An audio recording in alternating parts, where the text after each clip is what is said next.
Alrighty, today we're going to talk about two new tools that I got. A BowlAdze and a bowl and spoon gouge. Both handmade, both from Strongway tools or Swaytobor tools, a Ukrainian forge, which makes, as you can see, absolutely beautiful tools. Okay, so I have this alder blank. It's just for a very shallow little plate. Sometimes in medieval they're called a trencher. Okay, so let's begin with the adze. The adze is for doing the rough work, and you can use the adze in two different ways. As you can see, it's got a striking plate, so you can use it with a mallet, or you can use it freehand, like chopping with an ordinary axe, except this is an adze. If you're going to be doing an adze work, then you want to begin in the middle. So we'll just begin in the middle. When you first start, you're not going to get a lot of action going on. But as you work around and then start going at it,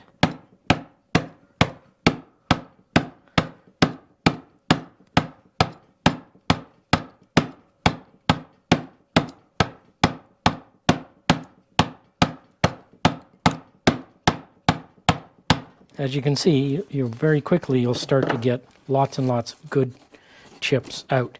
And that's freehand. So you can use freehand to begin, or you can use it with a mallet.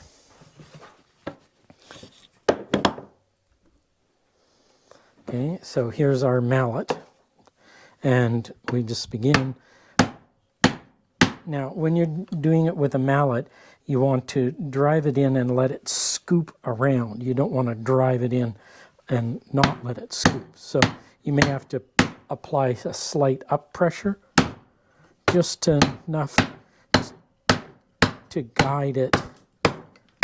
So if you're doing your chip that way, you get a much larger chip, and maybe less clean, but certainly you're making the work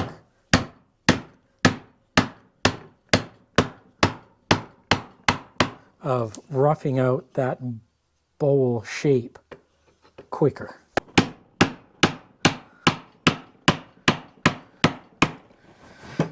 So as you can see, as you move out, the cut goes down and deeper. So you get further out, but you also get deeper. And that's why the adze is the shape that it is. Okay, so after a bit of work, we're well on our way on this side. So what I'm doing is I'm putting, here's a ridge here. I'm going to put my tool on that ridge, and I'm just going to drive it through.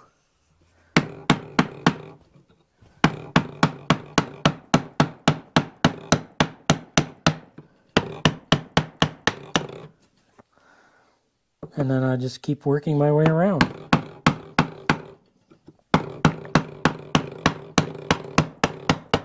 Just cutting off ridges. Once the basic shape is established, now I want to deepen all of this part. So what I do is I find a ridge, go back,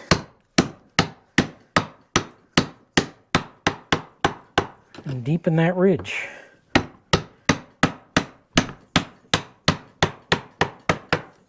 Now we're done with the adze. We've done our basic shape on the inside of the bowl. And now we need to use our bowl gouge or spoon gouge to clean it up. This gouge is not for striking. See, it's round on the end. There's no ferrule. And it has a tang and buttress, almost a socket, but not at the bottom. So that means that you use it for press. If you were to hammer on this, you would probably just split the handle.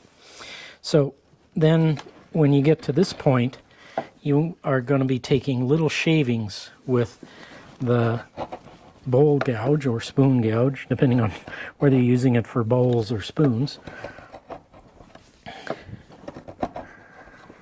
And these adzes, they come in many different sizes as well. This is not the smallest one. There's one smaller that I know of from Strongway tools, but he has quite a few larger sizes. Same with this bowl gouge. This is not the smallest one, nor is it the largest. Anyway, so the job of this tool is to refine the shape and to clean up the marks from the adze. With these kind of gouges, depending on the shape of your bowl and the size of the gouge or whatever, you can refine the shape very, very fine and get a very nice, pretty much finish ready cut in the shape of your bowl or spoon just with this tool. And as you can see, it's pretty easy to use. I'm really not using a lot of force. You can see when it breaks out that it's not skidding across the zone. It's just, you know, it's just coming out of the wood, and there's no drama. So that means that I'm not pressing too hard. Okay, so then after a little bit of time, you will have refined your bowl shape and have it pretty much ready for finish.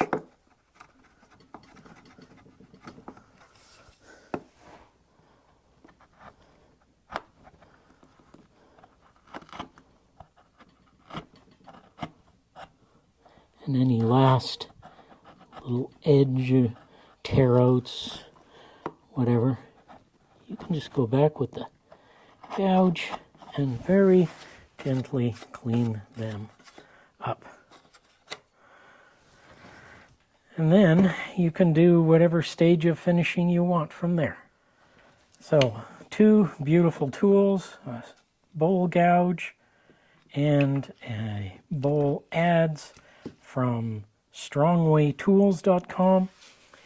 They are absolutely beautiful, robust tools that maintain their edge for a good long time and are not too hard to sharpen. After I use my tools, I will give them a light strop, and then I will go over them with a camellia oil rag, just to give them a light coat of camellia oil to keep them from developing any rust patterns at all. And to finish up the day, they get put back in their little leather sleeves and put away until next time.